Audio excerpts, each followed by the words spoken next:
ভোর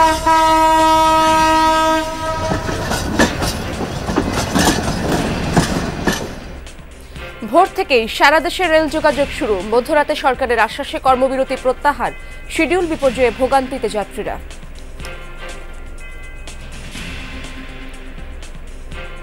ফ্যামিলি নিয়ে বাসায় যাচ্ছি, খুব ভালো লাগতেছে। মোটামুটি ভালো লাগতেছে, কিন্তু যদি কারেক্ট টাইমে ছাড়তো আরো বেশি ভালো লাগতো। গতকালকে ট্রেন না থাকায় যেতে পারি না, আজকে যদিও লেট হবে তারপর আমি পৌঁছতে পারবো, এটা আল্লাহর কাছে শুকরিয়া। 4 দিন পর প্রত্যাহার হলো খুলনা বিভাগে ট্যাঙ্ক লরি শ্রমিক ইউনিয়নের ধর্মঘট। সকাল থেকেই ডিপোগুলোয় শুরু জ্বালানি তেল উত্তোলন। 6 মাসে শুধু রাজধানীতে 136টি আন্দোলন। দাবি আদায়ের মোক্ষম সুযোগ ধরে নিয়ে নানা সংগঠন ও গোষ্ঠীর অবরোধ অবস্থান। উপদেষ্টাদের নিয়ে সেল গঠনের পরামর্শ। একদল গোষ্ঠী চাচ্ছে যে তাদের যে পদক্ষেপ বা দাবি দাওয়াগুলো আছে সেগুলোকে সরকারের কাছ থেকে হাতিয়ে নিতে। ইউনূস সরকারের আমলে অনেকে নতুন সুযোগ সুবিধার জন্য অনেক আন্দোলন করছে, সফল হয়েছে অনেকে। বিভিন্ন ধরনের স্বার্থ গোষ্ঠী তারা তাদের স্বার্থ আদায়ের জন্য নানাভাবে চেষ্টা করে।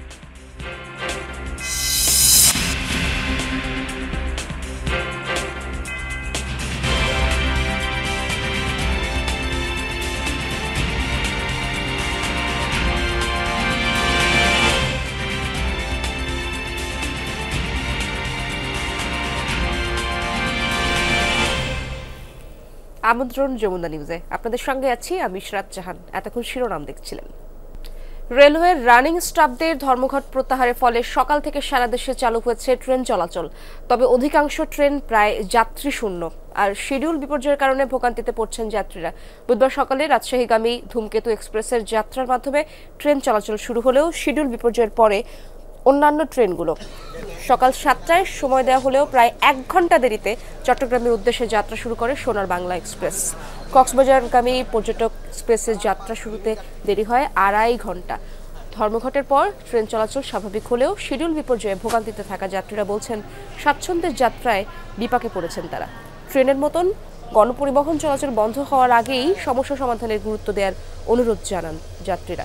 এ সময় অভিযোগ করেন নির্দিষ্ট সময়তে ট্রেন ছাড়ছেই না, কখন ছাড়বে সেটিও জানেন না তারা। তবে দুইটা থেকে একটাতে ইঞ্জিনজনিত কারণ ছাড়া সব ট্রেন চলাচল স্বাভাবিক রয়েছে বলে জানান স্টেশন কর্তৃপক্ষ। ফ্যামিলি নিয়ে বাসায় যাচ্ছি, খুব ভালো লাগতেছে। মোটামুটি ভালো লাগতেছে, কিন্তু যদি কারেক্ট টাইমে ছাড়তো আরো বেশি ভালো লাগতো। ডিলেটা অনেক বিরক্ত লাগতেছে বা একটু কষ্ট লাগতেছে, তারপরে যাইতে পারবো, এটা ভালো লাগতেছে যে ট্রেন 1 ঘন্টা যাবত বসে আছি, ট্রেন ছাড়েই না, মাত্র ইঞ্জিন লাগাইছে, ফাইনালি যে ছাড়ছে এটাই অনেক। গতকালকে ট্রেন না থাকায় যেতে পারি না, আজকে যদিও লেট হবে তারপর আমি পৌঁছতে পারবো, এটা আল্লাহর কাছে শুকরিয়া। দর্শক, রেল চলাচলের সার্বিক পরিস্থিতি জানবো আমার সহকর্মীদের কাছ থেকে। শুরুতেই কমলাপুর রেল স্টেশনে যেতে চাই। আমার সহকর্মী রাব্বি সিদ্দিকী সেখানে রয়েছেন। রাব্বি, সুখবর সকালেই জানতে পারলাম আমরা রেল চালু হয়েছে, যাত্রীরা তো ঘন্টার পর ঘন্টা অপেক্ষা করছে। ট্রেন যাত্রায় বিলম্বের এই কারণ সম্পর্কে কিছু বলছে কিনা কর্তৃপক্ষ?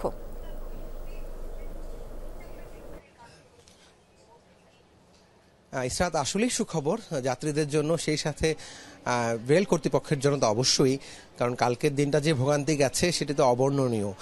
আর হ্যাঁ, বিলম্বে ট্রেন ছাড়ছে। সকাল থেকে এখন পর্যন্ত 10টিরও বেশি ট্রেন ছেড়ে গেছে কমলাপুর স্টেশন, এবং প্রত্যেকটি ট্রেনই ঘন্টাখানেক অন্তত বিলম্ব হয়েছে। আমি আছি রংপুরগামী রংপুর এক্সপ্রেস ট্রেনটিতে। এটি 9টায় ট্রেন, সেই ট্রেনটি কিছুক্ষণ আগে এসে স্টেশনে দাঁড়ালো, এবং সেটি কখন ছাড়বে সেটি কিন্তু এখনো বলা যাচ্ছে না। এবং ট্রেনের যাত্রী সংখ্যা একদমই কম, প্রত্যেকটা বগিতেই কম। আমরা যেই বগিটায় ঢুকেছি এই বগিতে কয়েকজন যাত্রী আছে, এই কারণেই এখানে এসেছি। একটু কথা বলার চেষ্টা করি যাত্রীদের সাথে, যে তাদের অনুভূতি, ভালো লাগা ট্রেনের যাত্রা। আজকে কি ভেবেছিলেন যে ট্রেনে করে যেতে পারবেন? আসলে আমি সকাল 9টা থেকে এখানে বসে আছি, কিন্তু এখন পর্যন্ত যে এই রংপুর এক্সপ্রেসে করে যেতে পারবো এরকম কোনো প্রত্যাশা ছিল না। তাও আশা অপেক্ষা করতেছি, যখন ছাড়বে তখনই গন্তব্যস্থানে পৌঁছাতে পারবো। ঘন্টাখানেক তো এর মধ্যে লেট হয়ে গেছে, কিন্তু ট্রেন পাবেন সেটা কি ধারণা করেছিলেন? না, ট্রেন পাবো আপনাদের যমুনা টিভিতে আমি নিউজটা দেখেছিলাম যে কর্মসূচি ওনারা প্রত্যাহার করছে। তারপরে আমি অনলাইনে ঢুকে টিকিটটা কাটলাম। এখানে আসার পরে তারপরে যে ওইখানে স্টেশন মাস্টারের থেকে আমি খবরটা নিলাম, নিয়ে আর কি আসলাম। বুঝতেই পারছেন যে আসলে প্রত্যেকটি ট্রেনই যাত্রী শূন্যই বলা যায়, যাত্রী শূন্য অবস্থায় এই ঢাকা ছাড়ছে, কারণ আজকে অধিকাংশ যাত্রী যারা যেতে চান তারা কিন্তু ধরে নিয়েছেন যে ট্রেন চলবে না। ইসরাত, ধন্যবাদ আপনাকে রাব্বি। আমরা এবার বন্দরনগরের চট্টগ্রামে যেতে চাই। আমার সহকর্মী আলামিন শিকদার সেখানে রয়েছেন। আলামিন শিকদার, আপনি তো আমার সাথে যুক্ত আছেন। সেখানে এখন পর্যন্ত কয়টি ট্রেন ছেড়ে গেছে গন্তব্যে এবং ঠিকঠাক সময় সেগুলো ছাড়ছে কিনা, আপনি তো সেখানেই রয়েছেন, জানতে পারলেন কিছু কিনা, এবং যাত্রী চাপ কেমন দেখছেন সেখানে?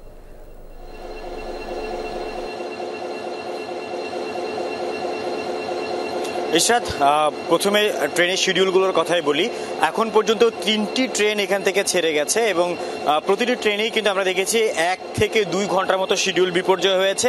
প্রথমে সকাল 6টায় যে চট্টলা এক্সপ্রেস চট্টগ্রাম স্টেশন থেকে ঢাকার উদ্দেশ্যে ছাড়ার কথা ছিল, সেই চট্টলা এক্সপ্রেস ছেড়ে গেছে 8টা 10 মিনিটে, এবং 7টা 50-এ যেই পাহাড়িকা এক্সপ্রেস যেটা সিলেটে যাওয়ার কথা সেটা ছেড়ে গেছে 9টা 2 মিনিটে, এবং ঠিক 7টা 15 মিনিটে চট্টগ্রাম স্টেশন থেকে সুবর্ণ এক্সপ্রেস ঢাকার উদ্দেশ্যে যাওয়ার কথা। সেই সুবর্ণ এক্সপ্রেসের কথা যদি বলতে চাই, সেই সুবর্ণ এক্সপ্রেসে আমরা দেখছি যে 9টা 6 মিনিটের সময় সেই ট্রেনটি এখান থেকে ছেড়ে গেছে। প্রতিটি ট্রেনেই কিন্তু বলা যেতে পারে 1 থেকে 1.5 এবং 2 ঘন্টার মতো শিডিউল বিপর্যয় হয়েছে, এবং এতে সাধারণ যে যাত্রীরা রয়েছে তারাও বেশ ভোগান্তিতে পড়েছেন, এবং অনেকেই কিন্তু এই বলেছেন যে এই ধরনের যাত্রীদের জিম্মি করে তাদের যে দাবি দেওয়া আদায়ের যে বিষয়টি, সেটা আসলে তারা কোনোভাবেই কামনা করেন না। তারা চান যে কোনো বিষয়ে সরকারের সাথে আলোচনার প্রেক্ষিতে যেন এই ধরনের ভোগান্তিতে যেন মানুষকে পড়তে না হয়। এবং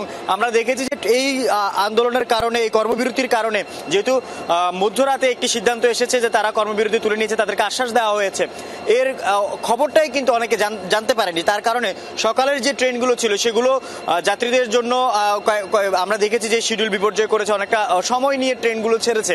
তারপরেও কিন্তু দেখেছি যে ট্রেনের ভেতরের যে অবস্থা, অনেক সিট কিন্তু আমরা দেখেছি যে খালি গেছে, এবং যে লোকোমাস্টার যারা রয়েছেন অর্থাৎ ট্রেন যারা পরিচালনা করেন তাদের সাথে আমরা কথা বলেছি।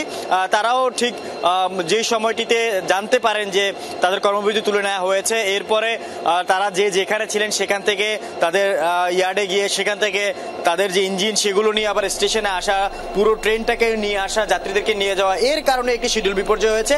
তবে স্টেশন কর্তৃপক্ষ বলছে এর পরবর্তী যে ট্রেনগুলো, দুপুরের পরবর্তী যে ট্রেনগুলো, সেগুলো সঠিক সময়ে ছেড়ে যাবে, এমনটাই তারা আমাদেরকে জানিয়েছে। আপনিও জানাচ্ছিলেন, রাব্বিও জানাচ্ছিলেন একই কথা, যে ট্রেনে আর যাত্রী সংখ্যা কম, অনেকেই জানেন না যে ট্রেন চালু হয়েছে। ধন্যবাদ আপনাকে। এদিকে মধ্যরাতে কর্মবিরতি প্রত্যাহারের ঘোষণা দেন রেলের রানিং স্টাফরা। বুধবার রাতে রেল উপদেষ্টার বাসভবনে হয় বৈঠক। সেখানে শ্রমিক প্রতিনিধি দলের পাশাপাশি মধ্যস্থতার জন্য উপস্থিত ছিলেন ছাত্র প্রতিনিধি হাসনাত আব্দুল্লাহ ও বিএনপির প্রতিনিধি শিমুল বিশ্বাস। কিছু দাবি মেনে নেওয়ার আশ্বাস দেন রেল উপদেষ্টা ফাউজুল কবির খান। 2021 সালের বন্ধ হওয়া সুবিধা পুনরায় চালুর দাবিতে সোমবার মধ্যরাত থেকে কর্মবিরতিতে যায় রেলের রানিং স্টাফরা। এর ফলে সারা দেশে রেল যোগাযোগে দেখা দেয় অচল অবস্থা। মঙ্গলবার দিনভর চরম ভোগান্তিতে পড়েন ট্রেনের যাত্রীরা। দিনভর শ্রমিকদের দাবির বিষয়ে সরকারের উপদেষ্টাদের সাথে শ্রমিক নেতাদের দফায় দফায় বৈঠকের পরও কোনো সমাধান আসেনি। এমন পরিস্থিতিতে যাত্রীদের ভোগান্তির কথা মাথায় নিয়ে মঙ্গলবার মধ্যরাতে বৈষম্য বিরোধী ছাত্র আন্দোলনের প্রতিনিধি হাসনাত আব্দুল্লাহ ও বিএনপির প্রতিনিধি শিমুল বিশ্বাসের মধ্যস্থতায় রেল উপদেষ্টার বাসায় আবারও শুরু হয় বৈঠক, যেখানে শ্রমিক নেতারাও উপস্থিত ছিলেন। রাত 2:30টার দিকে রেল উপদেষ্টা শ্রমিকদের কয়েকটি দাবি মেনে নেওয়ার আশ্বাস দেন। রানিং স্টাফদের সুবিধাদের বিষয়ে তো এইটা আমরা অর্থ বিভাগের সাথে, অর্থ মন্ত্রণালয়ের সাথে টেক আপ করি, এবং অর্থ মন্ত্রণালয় কিছু সুবিধা দিয়েছেন। এরপরেও কিছু ওনাদের আরও কিছু দাবি আছে। মাইলেজের সুবিধাটা 1 মাসের বেশি হতে পারবে না। তো ওনারা আমাকে, শ্রমিক নেতৃবৃন্দ এবং ছাত্র নেতৃবৃন্দ আমাকে অনুরোধ জানিয়েছেন যে এইটা তুলে দেওয়ার জন্য। তো এইটা আমি তুলে দেওয়ার জন্য মাননীয় অর্থ উপদেষ্টার সঙ্গে করব, এবং আমি এটা দায়িত্ব নিচ্ছি। রেল উপদেষ্টার এমন আশ্বাসে রাত থেকে রেলের রানিং স্টাফদের কর্মবিরতি প্রত্যাহারের ঘোষণা দেন শ্রমিক নেতা মুজিবুর রহমান। আমরা যাত্রী চাদরের উপরে আমাদের এই দুর্ভোগ আমরা চাই না, আমরা বাধ্য হয়ে কর্মবিরতি ডাক দিয়েছিলাম। আমরা আমাদের কাছে আমরা নিজের থেকে দুঃখিত প্রকাশ করতেছি এবং আমরা এখন থেকে আমি আমার স্টাফ ভাইদেরকে বলবো তারা যেন তাদের কর্মে ফিরে যায় এবং এখন থেকে যেন পরিচালনার দিকে মনোযোগ দেয় এবং আইনগতভাবে গাড়ি পরিচালনা করে। বুধবারের মধ্যে দাবি পূরণ করে রেলের রানিং স্টাফদের ভাতা ও পেনশন সুবিধার পুরনো নিয়ম পুনর্বহালে সরকারি আদেশ জারি হবে বলেও প্রত্যাশা করেন শ্রমিক নেতারা। আশিক মাহমুদ, যমুনা নিউজ, ঢাকা। রাজধানীতে 5 আগস্ট থেকে আজ পর্যন্ত 177 দিনে আন্দোলন হয়েছে 136টি। নানা সংগঠন ও গোষ্ঠীর ব্যানারে হচ্ছে আন্দোলন, যেগুলোর বেশিরভাগই অচেনা। আন্দোলনকারীরা নিজেদের বঞ্চিত বা বৈষম্যের শিকার বলে অবরোধ করেন রাস্তা, ঘেরাও করেন সচিবালয় সহ গুরুত্বপূর্ণ প্রতিষ্ঠান। একদিনে 17টি স্পটে অবরোধের ঘটনাও ঘটেছে। এতে যানজট সহ নানা ভোগান্তি পোহাচ্ছেন নগরবাসী। রাজনৈতিক বিশ্লেষকরা বলছেন, এতদিন একটি পক্ষ সব সুবিধা নিয়ে এসেছে, যারা পাননি তাদের বেশিরভাগ এখন আন্দোলনে। এছাড়া সরকারকে নাজুক ভেবে অনেকেই দ্রুত দাবি আদায়ের চেষ্টায় নেমেছেন। এর সমাধানে কিছু পরামর্শও দিয়েছেন বিশ্লেষকরা। আরও জানাচ্ছেন আখলাকুস সাফা। সচিবালয় ঘেরাও করে 19 আগস্টের আন্দোলন ছিল ছাত্র জনতার অভ্যুত্থানের সময় স্থগিত এইচএসসি পরীক্ষাগুলো না দিয়ে সাবজেক্ট ম্যাপিংয়ে ফল প্রকাশের দাবিতে। এর বিপরীতে পরীক্ষা নেয়ার দাবিতেও আন্দোলন হয়। পরে সাবজেক্ট ম্যাপিংয়ে ফল ঘোষণা হয়, তাতে যারা পাশ করেননি তারাও নামেন আন্দোলনে, ঘেরাও করেন শিক্ষা বোর্ড। 19 আগস্টই আরও নানা দাবিতে রাজধানীর 17টি পয়েন্টে চলে অবরোধ আন্দোলন। কারো দাবি চাকরি স্থায়ীকরণ, কেউ চান সরকারিকরণ, বদলি, নিয়োগ সহ নানান ইস্যু। বেশিরভাগের ব্যানারে লেখা বঞ্চিত আর বৈষম্যের শিকার জাতীয় শব্দ। ব্যাটারি চালিত অটোরিকশা চালকদের আন্দোলন চলে টানা 9 দিন। দিনের বিভিন্ন সময় সড়কের গুরুত্বপূর্ণ পয়েন্ট অবরোধ করে রাখেন তারা। অন্তর্বর্তী সরকারের শুরুর দিকেই আন্দোলনে নামে আনসার সদস্যরা। 25 আগস্ট সকাল সন্ধ্যা অবরোধ করে রাখে সচিবালয়ে। রাজপথের আন্দোলনই নয়, এতদিনের বঞ্চিত বলে দাবি দেওয়া আদায়ে অবস্থান অনশন হয় সচিবালয় সহ সরকারি অফিসেও। এমএলএসএস থেকে শুরু করে বাদ যাননি ক্যাডার সার্ভিসের কর্মকর্তারাও। নতুন বছর শুরুর 28 দিনেই আন্দোলন হয়েছে 40টি। আন্দোলন হয় 43 বিসিএসে বাদ পড়াদের, 40 ব্যাচের অব্যাহতিপ্রাপ্ত এসআইদের। জগন্নাথ বিশ্ববিদ্যালয়ের দ্বিতীয় ক্যাম্পাস ইস্যুতে সচিবালয়ে অবস্থান অনশন কর্মসূচি চলে 2 দিন। পাঠ্যপুস্তকে আদিবাসী শব্দ নিয়ে আন্দোলন সংঘর্ষ হয় 4 দিন। এছাড়া বিডিআর সদস্যদের পরিবার ও চাকরিচ্যুত বিডিআর সদস্যরাও নামেন রাজপথে। মঙ্গলবার সারা দেশে রেল চলাচলই বন্ধ করে দিলেন রানিং স্টাফরা। প্রশ্নটা হলো, এখনই কেন এত দাবি দেওয়া নিয়ে আন্দোলন? কেনই বা একমাত্র পথ রাজপথ? অন্তর্বর্তী সরকারের যেহেতু কোনো রাজনৈতিক চাপ নাই, বিভিন্ন রাষ্ট্রীয় চাপ নাই। এখন ইউনূস সরকারের আমলে অনেকে নতুন সুযোগ সুবিধার জন্য অনেক আন্দোলন করছে, সফল হয়েছে অনেকে। একদল গোষ্ঠী চাচ্ছে যে তাদের যে পদক্ষেপ বা দাবি দাওয়াগুলো আছে সেগুলোকে সরকারের কাছ থেকে হাতিয়ে নিতে। মানুষ একটু ফ্রিলি কথা বলতে পারতেছে, এই জন্য মানুষ চাইতেছে একটু আন্দোলন করে আমার অধিকারটা আদায় করে। আগের সরকার কি করতো, পুলিশ অথবা লাঠি চার্জের মাধ্যমে আন্দোলনটা থামাই দিত, বাট এখন সেটা করতেছে না। রাজনৈতিক বিশ্লেষক অধ্যাপক সাব্বির আহমেদের মতে, এতদিন এক পক্ষ সুবিধা নিয়েছে, বঞ্চিতরা তাই ব্যস্ত দ্রুত নিজেদের ঘাটতি মেটাতে। আমি একটা সুযোগ পেলাম, একটা অপরচুনিটি সামনে আসছে, এই সময়টাকে ইউটিলাইজ করা। অনির্বাচিত সরকারের কাছ থেকে বিভিন্ন ধরনের স্বার্থ গোষ্ঠী তারা তাদের স্বার্থ আদায়ের জন্য নানাভাবে চেষ্টা করে। রাজপথ চলমান রাখতে আন্দোলন ইস্যুতে উপদেষ্টাদের নিয়ে একটি সেল করার পরামর্শ ডক্টর সাব্বির আহমেদের। আখলাকুস সাফা, যমুনা নিউজ, ঢাকা। প্রশাসনের আশ্বাসে 3 দিন পর কর্মবিরতি স্থগিত করল খুলনা বিভাগীয় ট্যাঙ্ক লরি শ্রমিক ইউনিয়ন। গ্রেপ্তার হওয়া নেতা এবং ইউনিয়নের সাধারণ সম্পাদক আলী আজিমের মুক্তির ব্যাপারে সরকারের আশ্বাস মিলেছে। আরও জানাতে যুক্ত হচ্ছেন আমার সহকর্মী প্রবীর বিশ্বাস, তার কাছ থেকে সেখানকার খবরাখবর জেনে নিব। প্রবীর, কর্মবিরতি স্থগিতের পর পাম্পে জ্বালানি সরবরাহ কেমন দেখছেন আপনি, এবং গ্রাহকরা কি পর্যাপ্ত পরিমাণ জ্বালানি পাচ্ছেন কিনা, কি জানা গেল? জ্বালানি সরবরাহ শুরু হয়েছে ইশরাত, এবং আমরা যে পাম্পটিতে রয়েছি, যদি প্রথম এই পাশটা দেখাই, যে একটা ট্যাঙ্ক লরিতে ডিপো থেকে তেল উত্তোলন করে আনা হয়েছে, তারপর এখানে যেভাবে তাদের এখানে ডাম্পিং করা হয় এবং সেটা পরবর্তীতে যেভাবে পাম্পের মধ্য দিয়ে সরবরাহ করা হয় ক্রেতাদের, তার সমস্ত প্রক্রিয়াই সুসম্পন্ন হচ্ছে। দেখতে পাচ্ছেন, আমরা দেখিয়েছি ট্যাঙ্ক লরি থেকে তেল নামানো হচ্ছে, সেটি আবার গাড়িতে দেওয়া হচ্ছে। প্রশাসনের আশ্বাস এবং আরও একটা জিনিস তারা বলেছে, সেটি হচ্ছে জনগণের ভোগান্তির কথাটি বিবেচনা করেছে। আপনি জানেন, গেল 4 দিন খুলনা বিভাগীয় ট্যাঙ্ক লরি শ্রমিক ইউনিয়নের সাধারণ সম্পাদক আলী আজিমের গ্রেপ্তারের প্রতিবাদ এবং মুক্তির দাবিতে এই কর্মবিরতির ডাক দিয়েছিল, যেটি আজ সকালে তারা প্রত্যাহার করেছে। প্রত্যাহার বলেনি, বলেছে স্থগিত করেছে। এবং ট্যাঙ্ক লরি শ্রমিক ইউনিয়নের যিনি সভাপতি রয়েছেন এনাম মুন্সি, তিনি আমাদের বলেছেন যে প্রশাসন তাদেরকে আশ্বাস দিয়েছে তাদের নেতাকে মুক্তির ব্যাপারে তারা চেষ্টা করবেন। একই সাথে পাম্পগুলোতে গতকাল থেকেই তেল শূন্য হয়ে যায়। এই যে জনভোগান্তি, এবং আপনি জানেন একই সময়ে বিভিন্ন ব্লকের কাজ ধানে পানি দিতে হয় ডিজেলের মাধ্যমে, সেটিও স্থবির হয়ে পড়ে। তাই সব কিছু বিবেচনা করে তারা এই কর্মবিরতি স্থগিত করেছে। এর ফলে খুলনা যে পদ্মা মেঘনা যমুনা থেকে তেল উত্তোলন করা হচ্ছে এবং 16টি জেলায় এই তেল পরিবহন সরবরাহ এটি চলমান রয়েছে। ধন্যবাদ আপনাকে প্রবীর। ঢাকা আন্তর্জাতিক বাণিজ্য মেলার শেষ সময়ে জমে উঠেছে দৃষ্টিনন্দন ফার্নিচারের ব্যবসা। মূল্য ছাড়ের সুযোগ কাজে লাগাচ্ছেন অনেকে। বিক্রয়কর্মীরা জানিয়েছেন, চলতি সপ্তাহে তাদের বিক্রি বেড়েছে। বিভিন্ন আউটলেট থেকে পণ্য সরবরাহ করা হচ্ছে। এবারের মেলায় এসেছে মাল্টিফাংশনাল ডিজাইনের ফার্নিচার, অর্থাৎ একটি ফার্নিচার ব্যবহার করা যাবে একাধিক কাজে।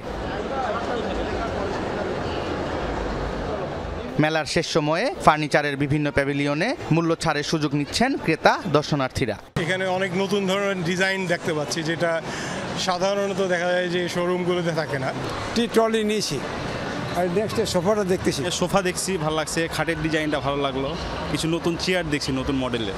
ওদের ডিজাইন সুন্দর, প্রাইসটাও যে ডিসকাউন্ট একটু, তার জন্য বেশি আগ্রহ করি আমরা। 15% ডিসকাউন্ট দিতেছে এবং ডেলিভারি ফ্রি।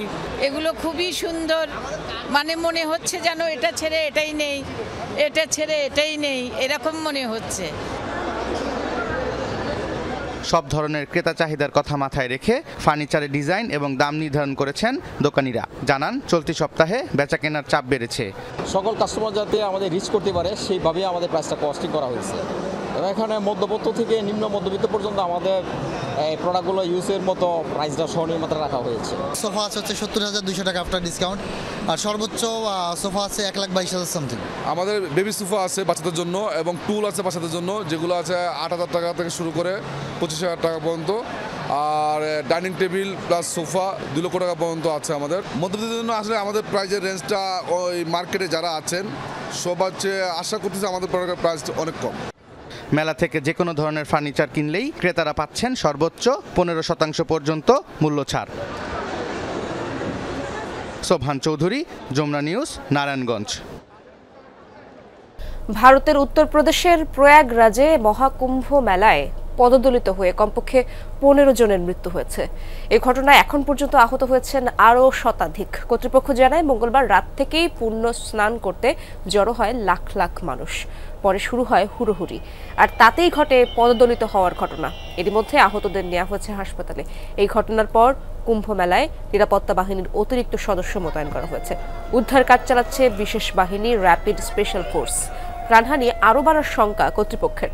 হিন্দু ধর্মাবলম্বীদের এই জমায়েতকে বিশ্বের সবচেয়ে বড় মানব সমাবেশ দাবি করা হয়।